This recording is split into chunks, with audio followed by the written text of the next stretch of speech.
Please welcome John Tarantino. John, before you begin, I'm kind of curious, how did having the #1 TEDx talk in the world in 2023 change your life? Well, thank you, JB, and welcome everyone.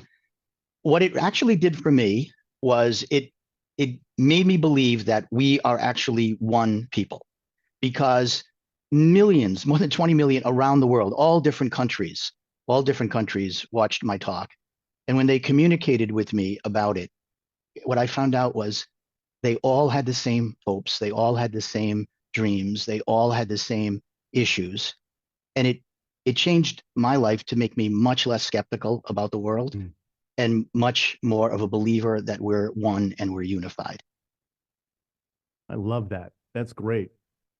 I completely agree with you, John. My experience is very similar, that although I haven't had that wonderful experience of being on TEDx the way you have, we are one. And I'm just curious, what other things have you discovered as a result of that? That people want the same things. They all want love. They all want respect. They all want honor. They all want great things for their families and for their communities. And that people really want just to have an opportunity to be their best and to do the best that they can for themselves and for their children. And that's one of my goals, and one of the things I'll be talking about today. One of the things I'll be talking about today. Wonderful. Go for it. Thank you. All right. Thank you very much. So in talking about sort of my goal and my mission, it's not just for me, it's for all of you. What my goal for 2024 is, I want you all to believe in magic. Now, I do. And it's not the kind of, abracadabra induced illusions and tricks that, great magicians can do. It's like, wow, this is fantastic. But it's not that. It's not something that's impressive for a moment. This is something that is awe-inspiring for a lifetime. And what am I talking about? What am I talking about? Well, if you open your eyes and you open your heart, you're going to see incredible things all around you that you might have missed. And as I'm going to explain, I hope in this talk, that those things are magical in the sense that I'm talking about magic. And I want to talk about, first of all, how we can see them and feel them and experience them, where they are, and how we can use them to improve ourselves and have our lives and the lives of others better. So I want to bring you back just for a moment. And I want you to think about yourself as a child. Now, I know that was a long time ago. For me, it was a very long time ago. And now you've grown up, you've learned a lot. You obviously know more than you did before about some things. And perhaps you think of yourself, as worldly or sophisticated or even skeptical or hard-edged. But just for a moment, let's go back to your childhood. And I invite you to think about the world as you saw it then. Now, as the great children's author Roald Dahl said, children see the world with glistening eyes. Everything is new. Everything is an adventure. And the other thing that children do is they see secrets in the most unusual of places. And those secrets give you, as a child, joy and happiness. Now, unfortunately, as we age, our senses in this respect don't grow sharper, but they dull. And so things that we could see as children, those secrets, those magical secrets, sometimes we can no longer see them or hear them or feel them. And that's sad. But the good news is it's reversible. It's curable. If you've ever experienced that kind of magic in your life, you can do it again. Now, there will be some who never, ever, ever will be open to it. And I hope I can change their minds. But what I really want to make sure is that everybody who listens today doesn't fall into that category. Everyone here is not going to fall into that category. Everyone here is going to be able to open themselves up to that kind of magic. The secrets that I talk about, they're really not secrets. They're universal truths. And they're truths that we're meant to know and understand. Because just as when we were children, they gave us joy, today those truths can give us joy and happiness. They're blessings. They can help us to live a life with purpose and passion, and where we can believe again in the goodness of men and women. And we can work together to unify and not divide. They'll show us that a life is not only worth living, but worth sharing with our friends and our families and our communities and our coworkers, and when given the opportunity, such as today, with the world. So where's the magic? Where is it? Where can we find it? And how can we experience it? I'm only going to give you, because we only have a very short period of time, I'm only going to give you a few examples, but there are many, many, many others. And I'm sure as you hear these examples, you will think of your own. So let me start with the first example. I believe that every time music is composed, there's magic. Now, of course, the composer is talented and creates great music and writes amazing lyrics, and all that's great. But that's really not the magic. The magic is the fact that weeks later, months later, years later, decades later, people who hear that music again, they will be brought back to that moment when they first heard that song. And it will help them relive again that moment.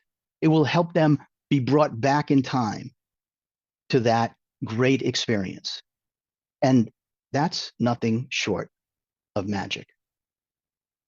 I also remember as a teenager, again, long time ago, but as a teenager, it's 1969.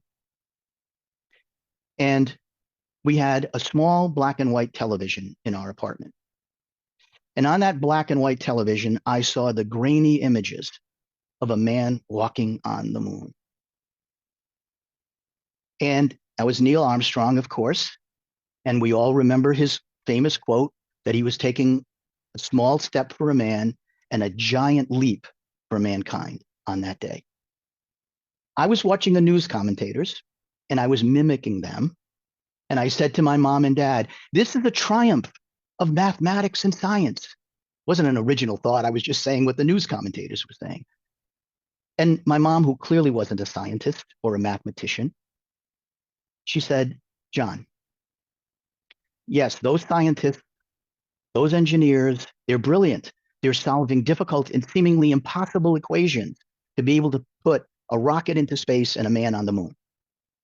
That's amazing. But what's really amazing is everyone around the world is watching this. Everyone is watching it. And for this moment, we are one. We are mankind. We are one people, the way we were meant to be. We are not hundreds of disparate countries with different agendas.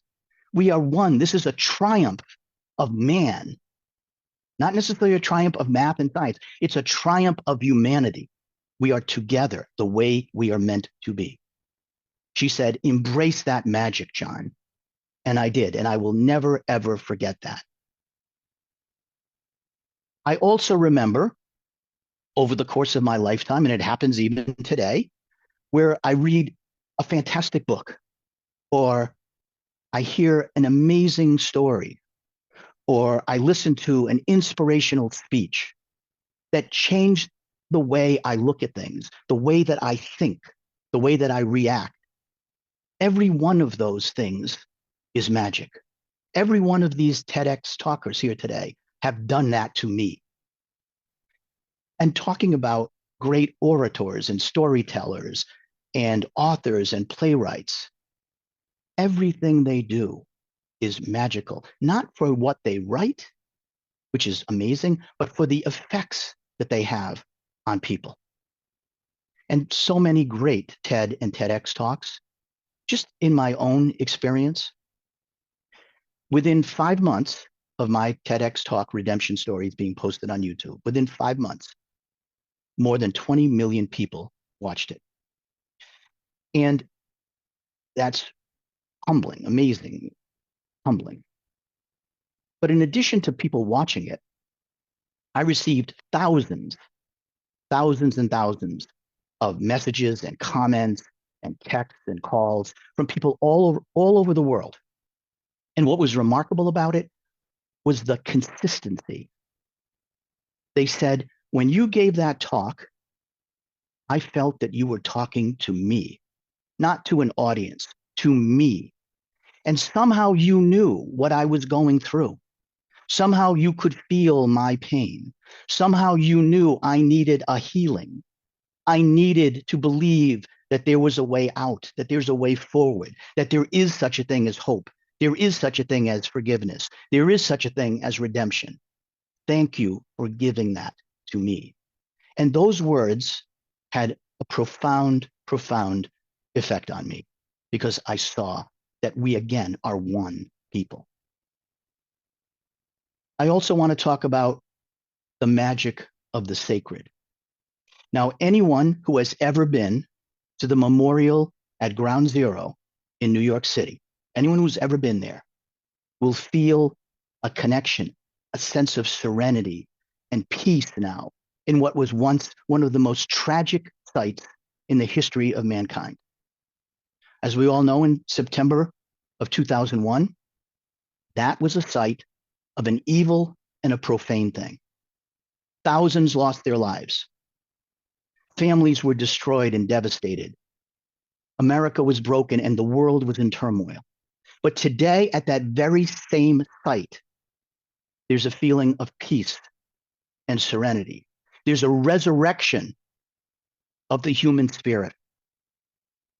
There's a feeling, again, that we can get beyond the evil and we can now have a place of serenity and peace. And that, my friends, is absolute magic. Now, what about the magic of love? Okay, no one makes a decision to fall in love. You don't say, you wake up and say, today I'm going to fall in love. Love isn't a decision, it's a feeling. Now, it's an amazing, powerful, rocking to your core feeling. And it's the kind of thing when you fall in love, you want to shout out, this is it. This is it. And that's the feeling of falling in love. But staying in love, the magic of staying in love, is hard work. It's real work. It's hard work. It's daily work. You have to nurture the love. You have to respect the love and honor the love and be honest about the love. And I know that married couples and loving couples, they understand what I'm saying. They've experienced it. And for those who are not yet married or not in a loving relationship, I hope and I pray that one day soon you will be, and you will also experience that magic. Now, just speaking of marriage for a moment, I was married for almost 45 years. And obviously I believe in the institution of marriage. I still wear my wedding ring. But there's one common vow that I do not believe in. And that's the vow that says you're married until death parts you. I don't believe that. I believe that you are married until you stop believing in marriage. I know my wife has passed, but I also believe that I will see her again. It's not going to be a parting. There'll be a rendezvous, a forever reunion. And that forever reunion, it's open to all of us, for our family and our spouses and our friends and our neighbors who have departed before we have. That reunion is available for all of us if we believe. I pray that you will believe. Finally, what about our children? Now, they are truly magical beings. From the moment that they are born, from that first welcome to the world cry, from that moment forward, they are magic to us. They're blessings. They're always treasured and cherished and loved, no matter what they do, no matter how old they get, or no matter how old we are. They are always our children. They are always our magic. So what does this all mean? First, it means that I want you to believe again. The magic is there. You just need to see it and feel it and believe in it and share it and nurture it and be thankful for it and accept it as a blessing. Remember, there's no trick. There's no illusion. There's no sleight of hand. There's no abracadabra magic word. If there is a magic word, it's amen. What you have here is not a sleight of hand, but what's at play is the hand of God. So believe in the magic, share the magic, nurture the magic. Believe, my friends, believe. Thank you. Wow. John, that was amazing. Thank you so much. Thank you. Words of wisdom and experience. Thank you so much. I appreciate it. Thank you. Well, now let's continue on and prepare to be inspired by our next speaker, Kunio Hara, a visionary educator and 4-time TEDx speaker whose innovative praise and raise method has revolutionized the way we think about empowerment and education. His philosophy centers on the transformative power of praise, advocating for its adoption as a global standard of interaction. His approach is more than just a methodology, though. It's a movement towards fostering environments of positive reinforcement and mutual respect. Kunio's mission is clear: to unlock individual potential and strengthen communities through the simple yet profound act of recognizing and affirming one another's strengths. His method, its dual focus on self-praise and the praise of others, has not only boosted self-esteem, but also enhanced personal and professional relationships across the globe. And his impact is undeniable, with over 265 companies and institutions, from schools to medical corporations and even the self-defense forces, embracing his method. Today, 500,000 people across 10 countries are living testimonials to the power of positive affirmation, thanks to Kunio's dedication and insight. So please join me in welcoming a true pioneer in educational and personal development, Kunio Hara. Welcome, Kunio.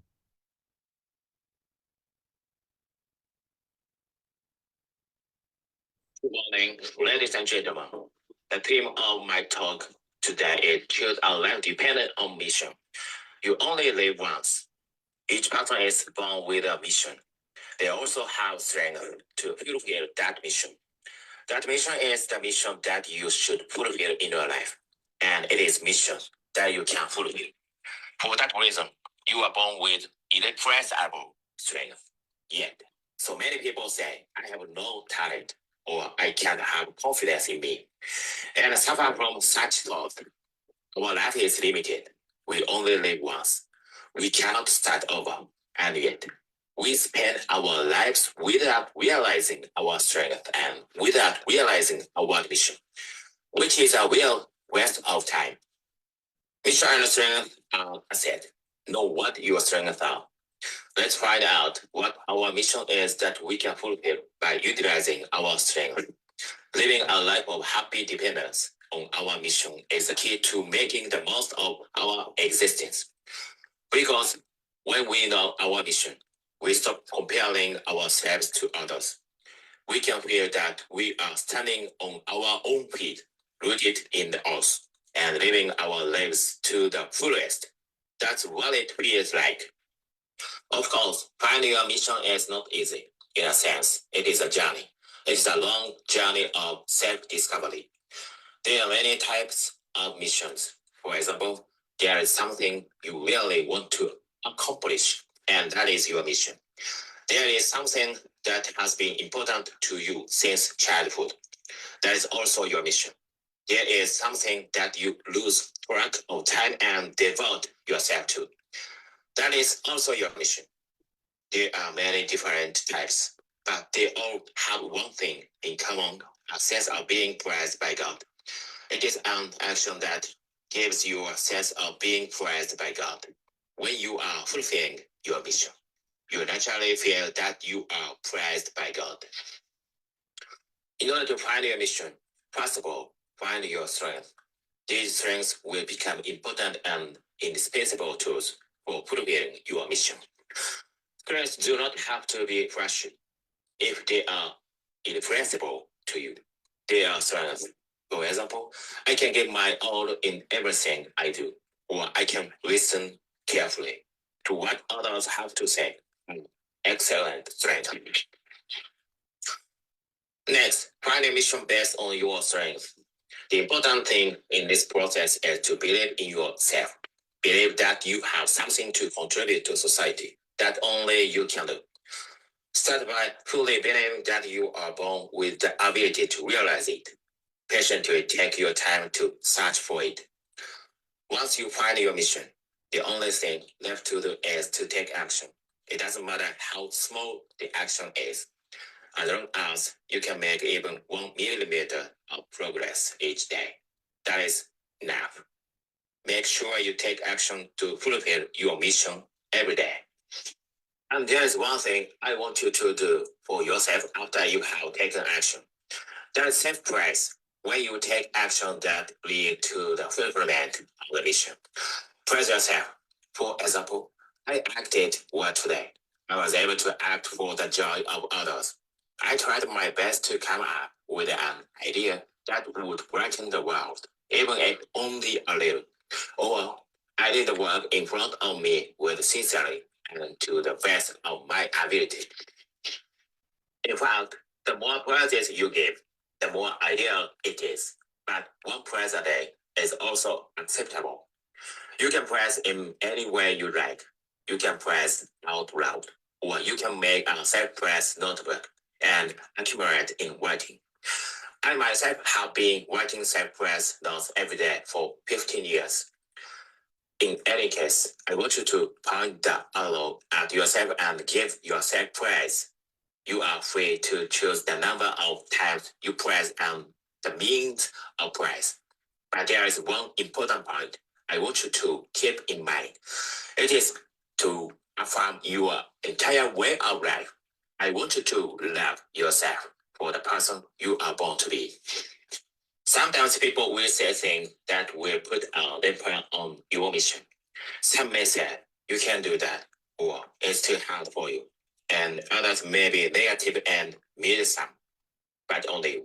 I want you to affirm your own way of life. I want you to love yourself more than anyone else, always and at all times. I have created an educational method called handpicked, and I'm spreading it around the world. Home is praise, ik is educate. Both combined, it means education through praise. The major characteristic of the handpicked method is that it focuses on the outcome of education. Handpicked is a method perfected of mixing brain science and psychology with an emphasis on education. You will gain many benefits by praising yourself. The first is an increase in self-esteem. Finding your mission is already a long journey. Furthermore, the road to fulfilling the mission is long and sometimes difficult. There will be times when you feel like saying, I don't know if I can do this anymore. That is what you should praise yourself and give yourself a pat on the back. This will give you the courage to take action to fulfill your mission. What action did you take to fulfill your mission? At the end of the day, look back and praise yourself. I think so. You can feel all right. I'm on the right track.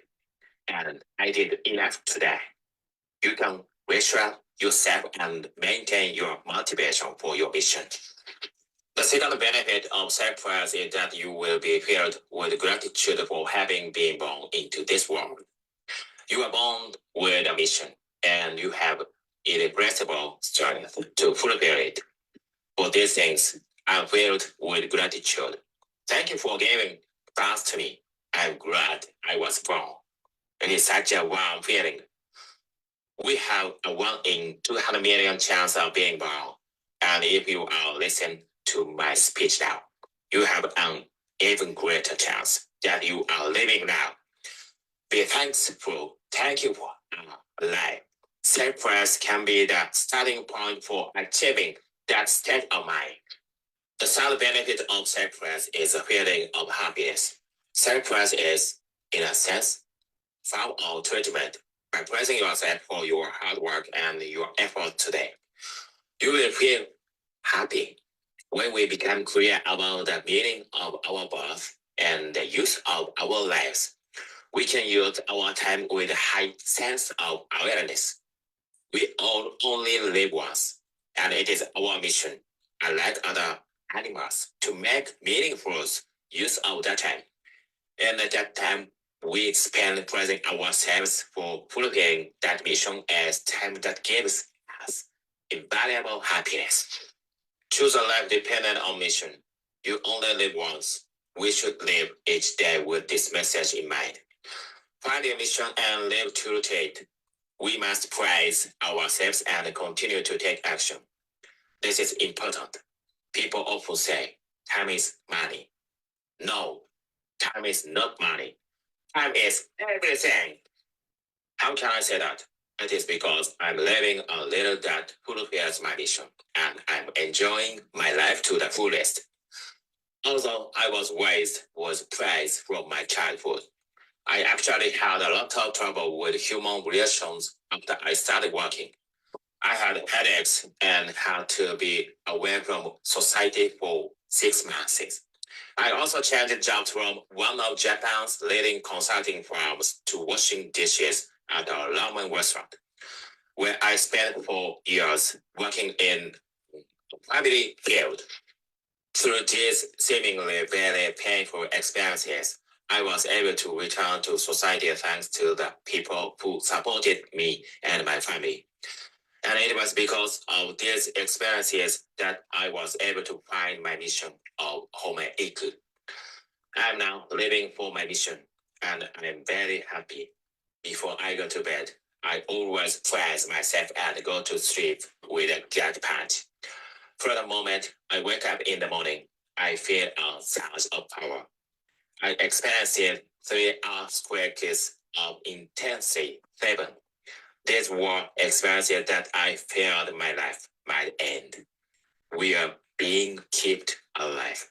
If so, we must live.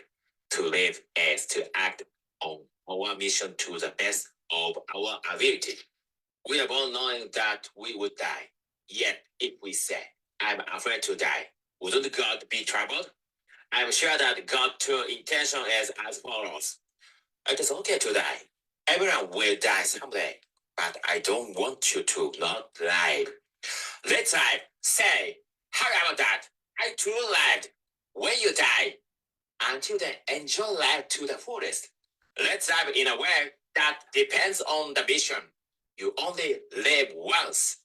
Thank you very much. Awesome. Thank you so much. I really appreciate the take action consistently. So that's so wonderful. Thank you so much. I really appreciate the thoughts there. Well, let's move on. And it's an honor to introduce our next speaker. He is a man whose life story is a testament to the incredible journey of resilience, perseverance, and vision. Dr. Emilio Justo is not just a celebrated ophthalmologist with nearly 50,000 procedures to his name.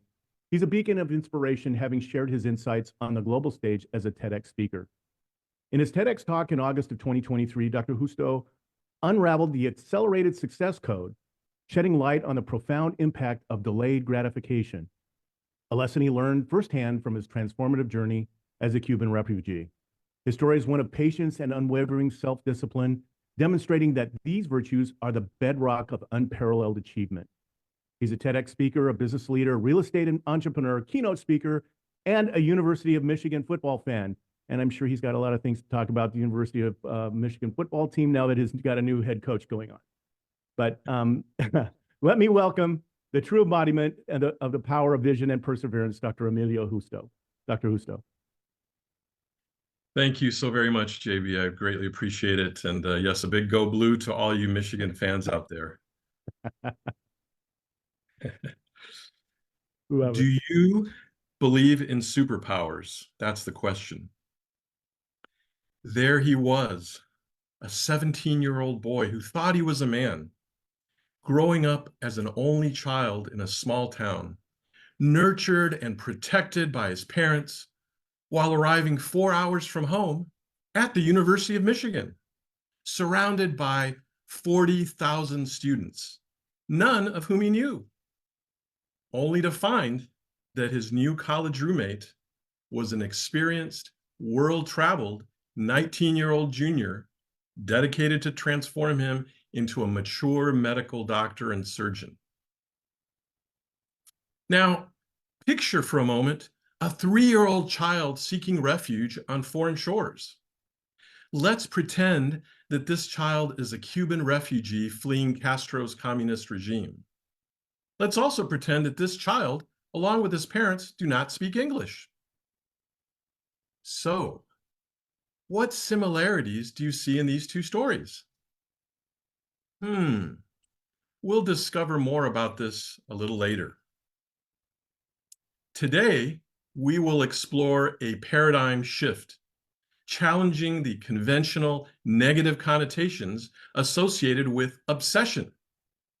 Contrary to popular belief, I believe that obsession, when harnessed correctly, is a powerful catalyst for success. Now, according to both the Merriam-Webster and Oxford dictionaries, obsession refers to a persistent and intrusive preoccupation that dominates an individual's mind. It's characterized by an intense and often irrational focus on a particular thought or idea. Now, while passion and dedication are both positive aspects of obsession, the term is often associated with negative connotations when it leads to unhealthy and disruptive patterns of behavior or thinking. Harnessing the positive aspects of obsession involves intense focus, determination, and commitment toward meaningful goals while maintaining a balanced and healthy lifestyle. So let's redefine obsession. I propose we view it as an unwavering commitment, a driving force that propels us toward our goals. This shift in perspective is crucial in understanding how obsession can be a source of perseverance, resilience, self-discipline, and determination. Now, it's essential to recognize that achieving monumental success requires more than just talent or luck.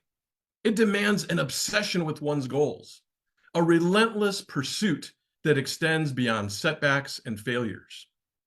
Obsession becomes the unwavering companion in the journey towards greatness, providing the fuel needed to overcome obstacles and persist in the face of adversity. The late Dr. Anders Ericsson, a Swedish psychologist, conducted a seminal study on the role of deliberate practice in the development of expertise. The study aimed to investigate the factors that contribute to high levels of performance. Researchers argued that individuals who dedicate themselves to intense, focused practice over extended periods are more likely to achieve higher levels of expertise in their chosen field. Dr. Ericsson dismantled the myth that expert performers have unusual innate talents. This aligns with the idea of obsession, where an unwavering commitment to improvement and mastery contributes to unparalleled success. So, what are 5 main advantages and attributes of obsession? First, obsession gives you courage. Obsession is a powerful motivator that can instill a deep sense of purpose and commitment. When you're truly obsessed with a goal or an idea, you find the courage to face challenges head on. The fear of failure diminishes in the face of an unwavering determination to succeed. Second, obsession makes you a master of time. Obsessive individuals inherently understand the value of time. The intense focus on their goals compels them in such a way that every minute is seen as an opportunity to make progress, leading to a heightened awareness of how time is spent. Third, obsession encourages thought and innovation. Obsessive individuals are constantly immersed in their pursuits. The relentless drive to achieve a goal pushes them to think critically, seek solutions, and innovate. Fourth, obsession harnesses your focus and energy with laser-like precision. Unlike fleeting interests, obsession demands sustained attention and dedication. This intense concentration allows for a deeper understanding of the goal at hand. And finally, fifth, obsessive people make conscious decisions. Obsession is not synonymous with impulsivity. In fact, every choice is made with a clear understanding of its impact on their goals. Rather than succumbing to external whims, they make conscious, meticulous decisions that align with their long-term vision. So, remember those two individuals earlier? You know, the 17-year-old freshman at the University of Michigan and the 3-year-old Cuban refugee. The similarities between them? Okay, you may have guessed it. Those are both me. Through the haze of cultural adaptation and language barriers, early in my youth, I immersed myself in education, embodying the very essence of positive obsession. This dedication culminated in the achievement of a dream, becoming a medical doctor at the age of 23 and starting my own eye surgery practice at the age of 27. Yet, success comes at a cost. Throughout my story, there were many obstacles and challenges, including being hospitalized for 2 months during my freshman year of high school, being ostracized as a teenager due to my facial appearance from severe acne conglobata and pus literally running down my face, and even later in my career, facing near bankruptcy due to poor business decisions when I strayed from my own obsessive ideology. Yet through it all, I remained obsessed with the end goal in mind, becoming valedictorian of my high school and being one of 10 nationwide applicants accepted into the University of Michigan Medical School directly out of high school. The sacrifices, the sleepless nights, the moments of doubt, each a testament to the darker side of obsession. It's important to acknowledge that the journey is not always glamorous, and the downs are as integral to the story as the ups. As we navigate the tapestry of our own lives, let's reconsider the narrative surrounding obsession. I challenge you to harness the positive power of obsession in your own journey. What dreams lie dormant within you, waiting to be awakened by a relentless pursuit of excellence? Embrace obsession as a catalyst for change, as a force that transforms challenges into stepping stones towards success. Let's redefine our relationship with obsession, and by doing so, unlock the untapped potential within ourselves.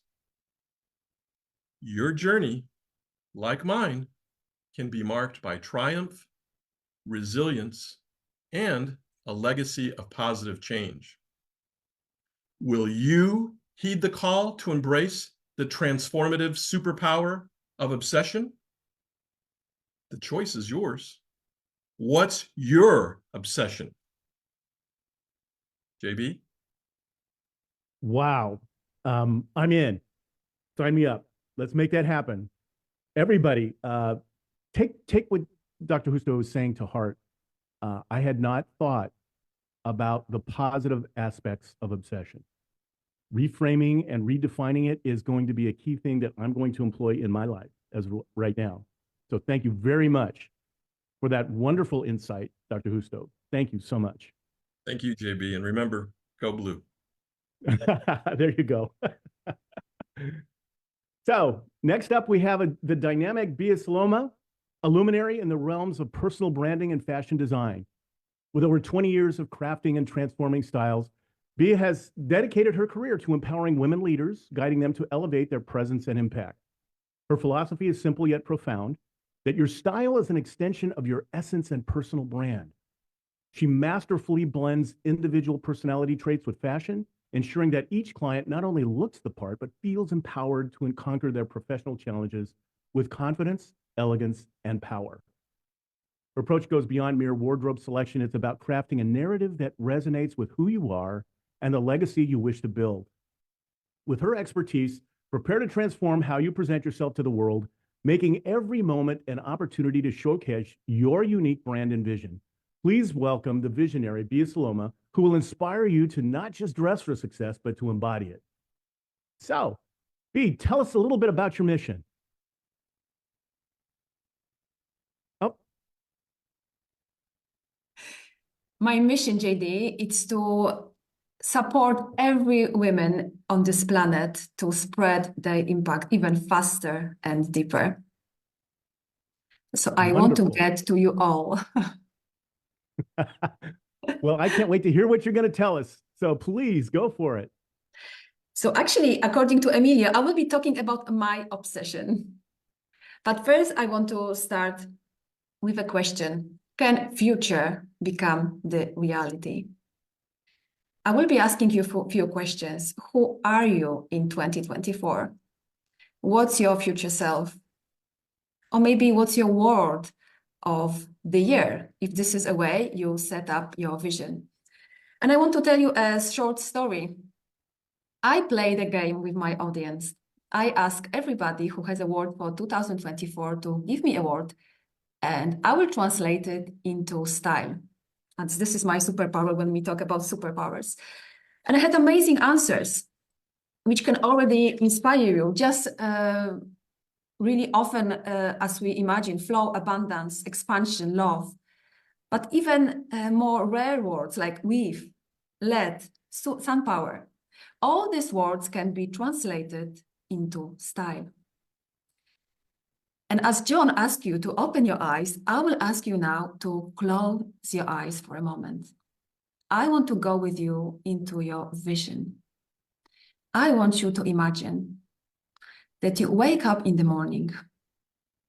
It's sunny or it's rainy, no matter the weather, because you know that you can feel as you want to feel, because you are the one deciding. You open your wardrobe. You know how to convey the mood of your day into your style, into your outfit, no matter what you do. No matter if you have a speaking gig, you have a book launch, you have workshops, or you are meeting clients. You just know what you want to wear and how you want to spread your message. You are looking into the mirror. You stand next to the mirror. Who do you see? What do you wear? Is it a long dress? Or maybe silk shirt? Or maybe t-shirt and sneakers? Or maybe high heels? Who do you see? Do you wear your vision? You can slowly open your eyes. This is how the story of your future self begins. And before we go deeper, I want to make a small explanation who really future self is. Because we have this image in our head that it's somebody new, somebody different that we are. But actually, it's really the core of who we are. It's like, I always call it an onion, you know, which has a lot of layers we need to peel off before we get to the core. And there is future you. So we will be going deeper into it in a moment. My goal for you for today is that when I finish, you are able to wear your vision immediately. Why are you here? I'm asking a lot of questions and you can answer them because this really prepares you to wear your vision at the end. Maybe you want to be memorable and stand out. Maybe you want to find time to do it. Maybe you want to find inspiration. Or maybe you want to define your style to tell your story, as we are telling a lot of stories today as well. But you face also challenges. You don't have clarity, you don't know how to do it, maybe you don't have time, maybe you don't have direction. So today is a day. I will tell you my story. I was working more than 12 years in media, in publishing houses, in creative environment, on position of advertising director, doing all the funny, crazy things, meeting a lot of very interesting people in huge companies. But there was a moment when market has changed and I was fired. First time in my life. And I faced a decision. Do I want to continue? Or do I want to pursue my passion? And now I will add also my obsession, fashion. I didn't dare, but I met people on my way who supported me into taking steps, action, and decision. And I decided that I just leave my career and I start new path. Color, texture, fashion, and passion. But more than that, I decided to go fully into it and change a country. This was my another dream. So I took my fears with me, because it's not that you don't fear when you want to take action, live your vision, wear your vision. You have fears. It takes courage. And with this story, this is the beginning of my story. I will not go fully into it because we don't have enough time, but we are taking courage and fears from the story to go into your future self and your vision. One brand, one you, one style. I want to say here that we all represent our personal brands. And I want to ask us all, own it. Let's own it. First impression, it needs to be said, and I will ask everybody who are watching us, how long do you think it takes others to have a first impression of you? And of course, how we judge, how other people make a first impression on us. We used to think that it's a few seconds. So I will check your comments and I will see how you are commenting. But nowadays we know that it's a tenth of a second which takes to make a first impression. I always say we don't even manage to inhale and it's already done. I'm still impressed every time I'm telling about this. If your ideal client would look at you right now, like you see it, or whatever you are doing, how do you presenting yourself? What would they think? And I want to here make a quote, my favorite one before I continue. I want to be in arena. I want to be brave with my life. And when we make this choice to dare greatly, we sign up to get our asses kicked. We can choose courage or we can choose comfort, but we can't have both. Not at the same time. Brené Brown. My favorite quote, so I needed to share with you. Because now it's the time to elevate your existing style to match your new vision and embody the expert you are, to attract even better clients and better opportunities. It's not only me talking today, I'm introducing to you steps you can take, and in a few minutes, when I finish, to start. I'm introducing you the method I creating, working with clients from my experience to support you in getting there as fast as is possible. The method is called ICON. And the first step in ICON method is identify, essence, and vision. It's all about brand essence, which is a mix of your vision, values, and vibe.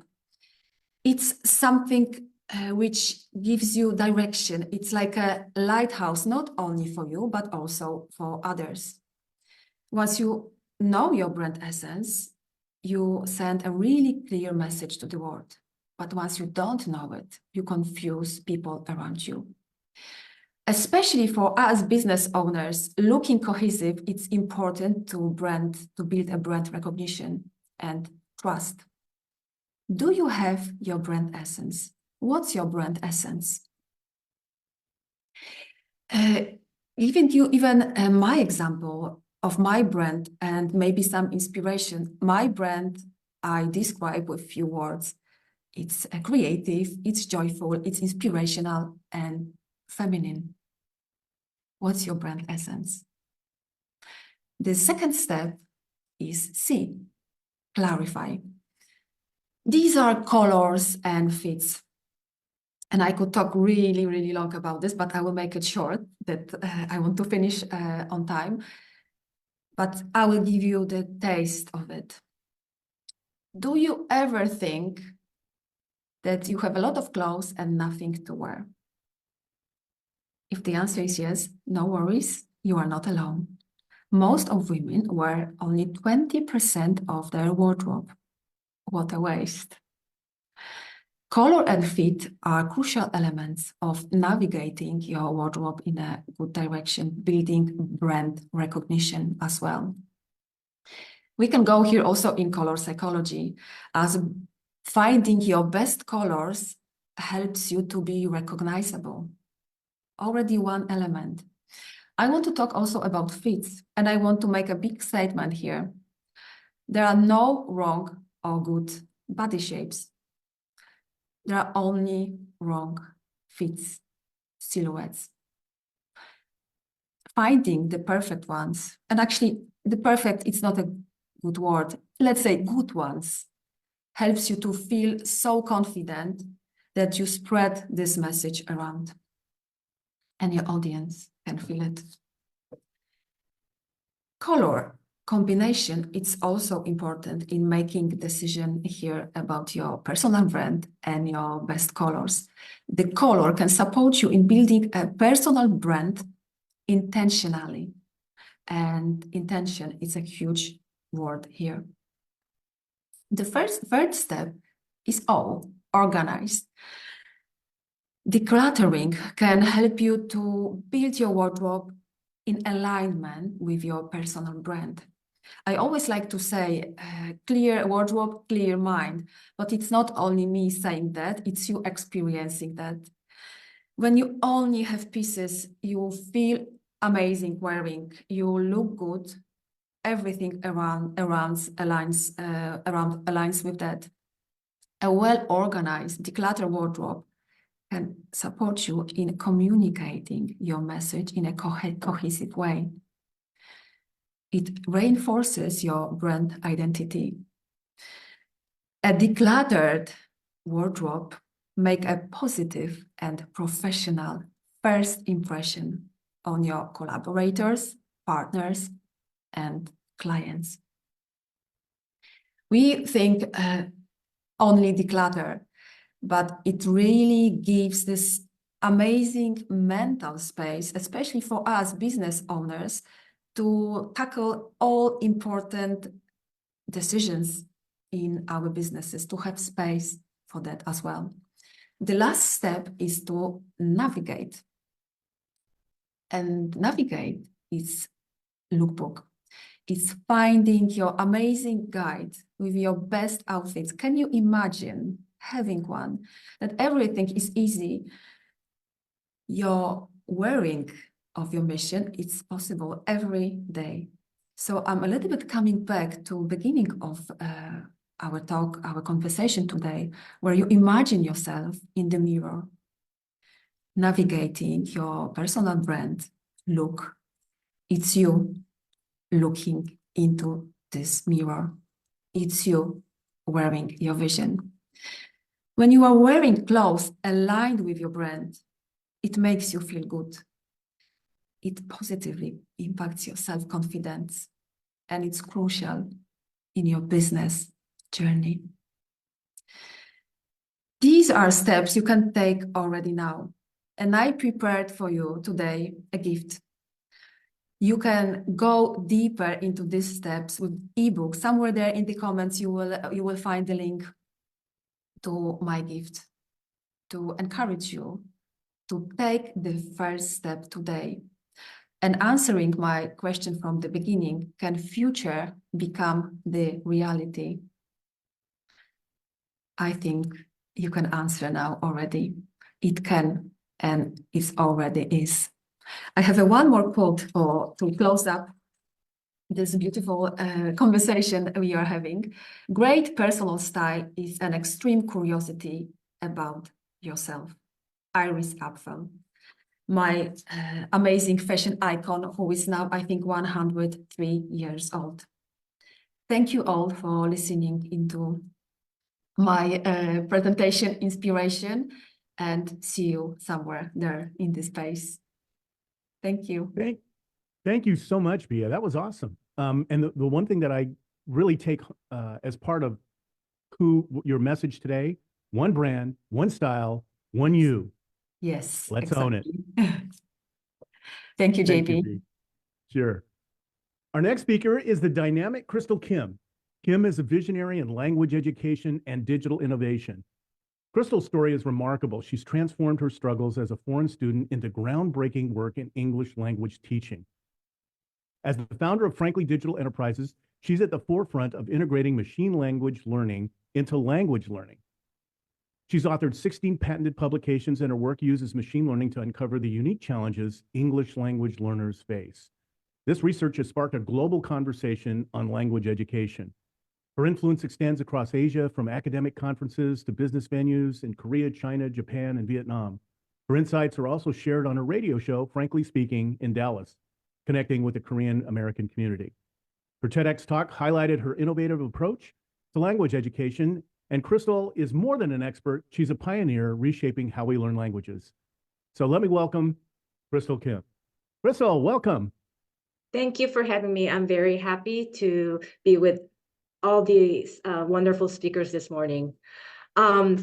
So my vision is to create a world where we can connect, because we keep saying that we're all one, we're all connected. So I like to create a world we can connect, respect, and enrich all aspects of our life without facing barriers, specifically language barriers. But first, I've read this quote saying that happiness is not a place, but is a direction.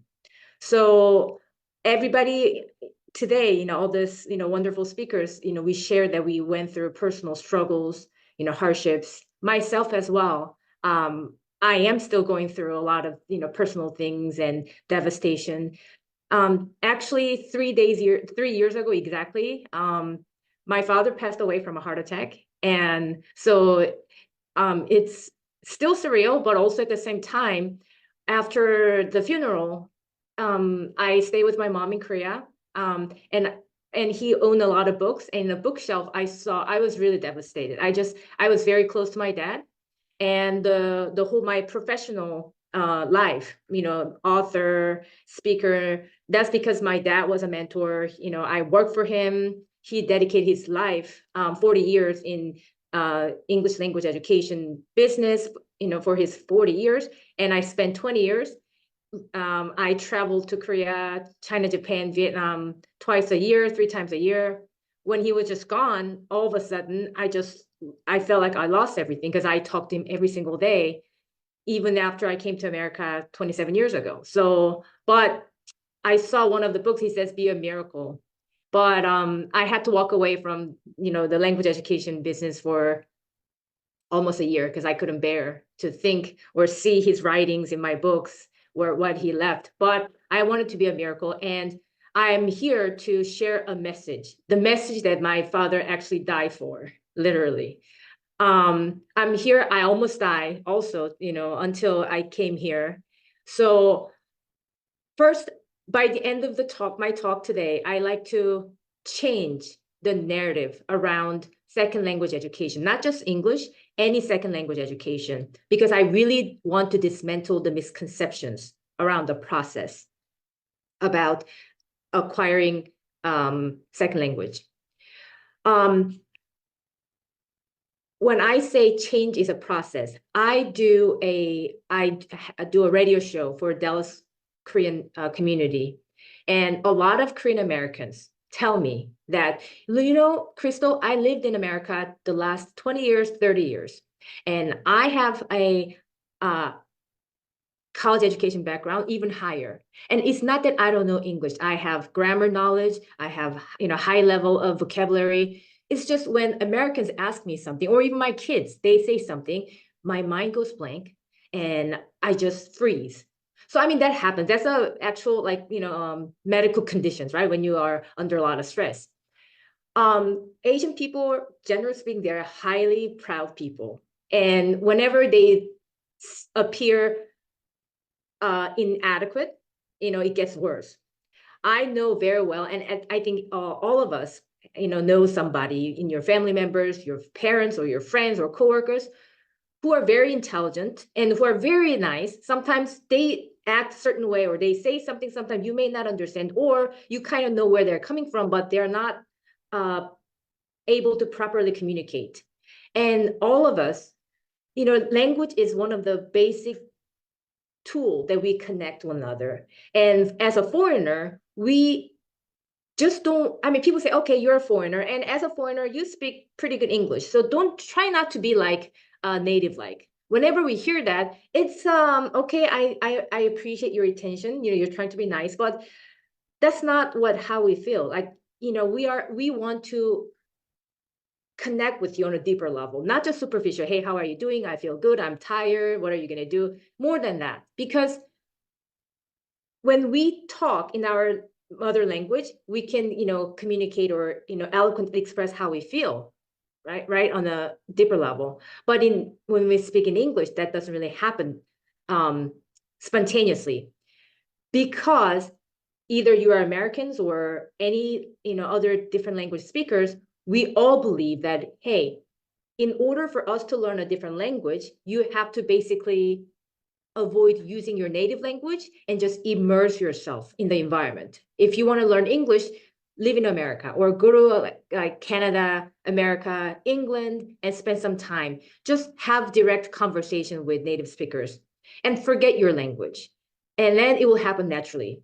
This type of misconceptions has been the biggest barriers for anybody actually to learn English, to learn any second language efficiently. The reason is because as a foreign student, I major in history, American history, and I had to write papers every other day.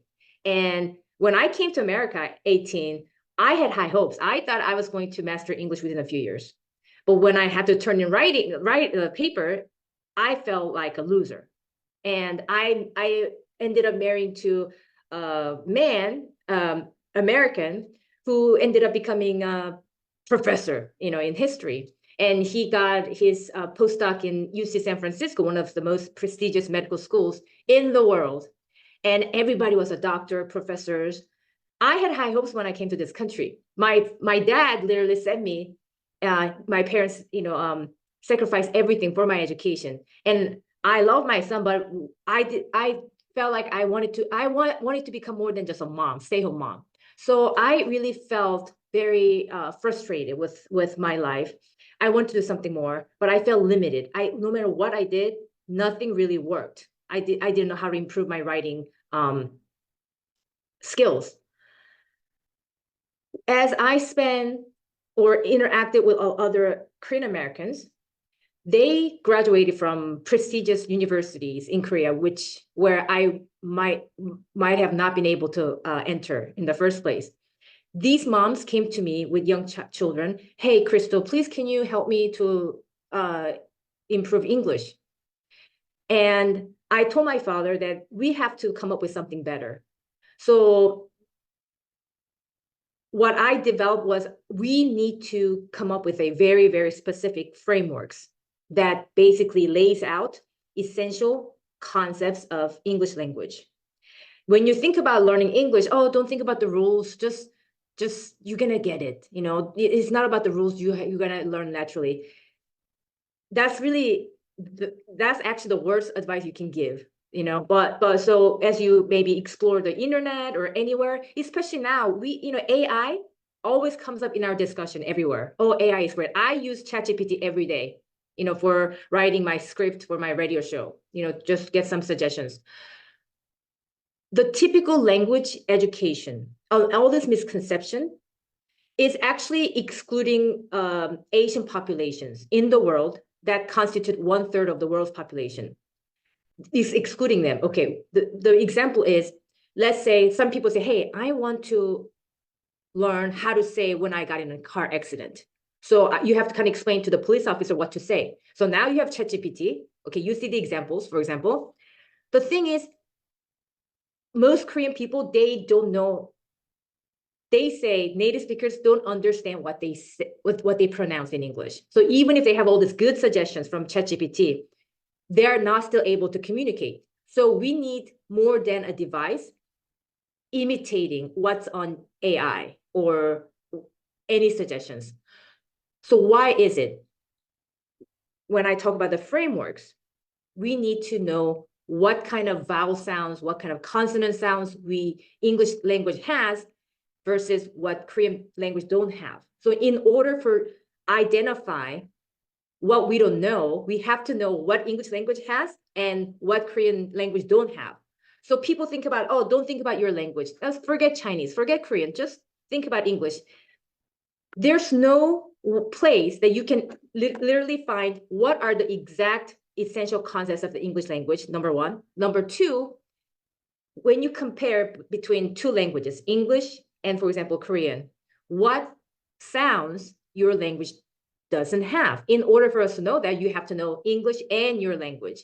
So I might sound odd to everybody, but the typical language education, what's really missing is that the essential concepts of the target language and the emphasis of the learner's native language. That's the very basic things. But everyone says, forget your language, let's just do it. Let's just learn it, immerse it. So in the beginning of the discussion, I said that I really want to change the narrative around the second language education. The most crucial thing is that your native language, because you have to compare between English and your native language. What tenses my language doesn't have in comparison to English? What kind of vowel sounds we don't have compared to English? What kind of word pairing combinations? For example, when you say in English, break out in a cold sweat, they're all composed of very easy English words, but in Korean, we actually say noun and a verb. So whenever you watch Korean people or any Asian people, wow, why can't they just stringing easy words together? Like just combine easy words and use it in English if they lived in America for the last 20 or 30 years. Why? Why is it difficult? The short answer is it's not really about combining words together. It's just in our mind, in our framework of our mind, we do not combine all this fragments of English words together in a weird way. It looks odd. Break out in a cold sweat. We just say cold sweat comes out. That's how we say, literally. So no matter how many easy words we see in English, we just cannot reproduce on our own spontaneously, no matter how long you have lived in this country.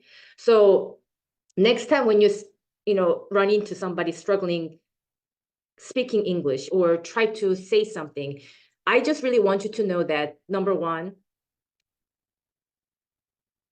language education or acquiring any second language is not natural. I always emphasize that 4-year-old native speaking child has spent 35,040 hours every day. So just because you have all this grammar knowledge and vocabulary doesn't mean that you will just all of a sudden, English rolls out of your mouth. That's not what's going to happen. Number two, understanding that your native language, especially like speakers who are from Asian countries, we have a drastically different grammar structure, sound system, everything. Your language reveals the crucial key to understand learners' unique challenges. So my goal is to establish a global network of English learners' unique challenges based on the frameworks I designed. So then, we cater to learners' needs instead of being patronized or looked down at. Because for some reason, compared to other industry, language learners, they internalize their challenges and struggles as their own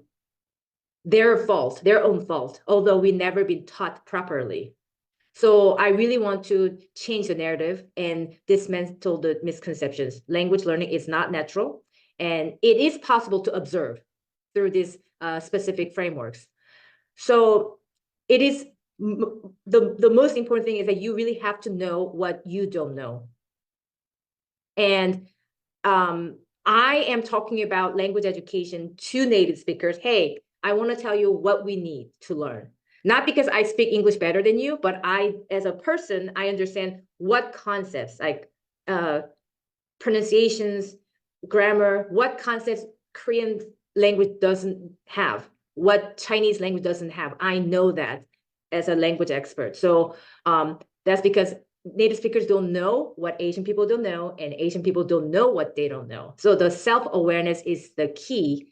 And as long as people understand that change is a process, it's not something instant epiphany. Oh, I got it. You know, that's not that. So a lot of Korean people say, oh, I want to be able to speak English naturally, just like this. So can I, learn English from you 3 months, and then can I do that? They think there's a magic pill. No, but no, I say you have to know what you don't know based on the frameworks that I am offering to you. So again, I want Asian populations to be included by breaking away from the typical language education so that we can all benefit from using the artificial intelligence, ChatGPT, because no matter what we have, I do not wish to see that Americans or Westerners think that, hey, we made this great technology. Why can't you speak English better? What is wrong with you? There's something's wrong with you guys. No, there's a fundamental problems like lacking. There's a gap, unless we find out what this gap is, and there's a hidden process, then there will be no true progress. So thank you for listening, and I hope that this resonated with a lot of listeners out there. Thank you, Crystal. The answer is yes, for sure. As I sit here listening to the foundational principles that you're talking about, in order for us to really accomplish the things that we want to accomplish individually and as a people, we have to understand the fundamental components of being able to communicate. And what does that mean? It means self-awareness, being aware of the other person to whom we are communicating, because communicating is not about broadcasting and just saying and blurting out whatever you want to say. It's making sure that the other person understands and that it can be received and communicated back. That's the foundation of relationship moving forward. So thank you for your great work.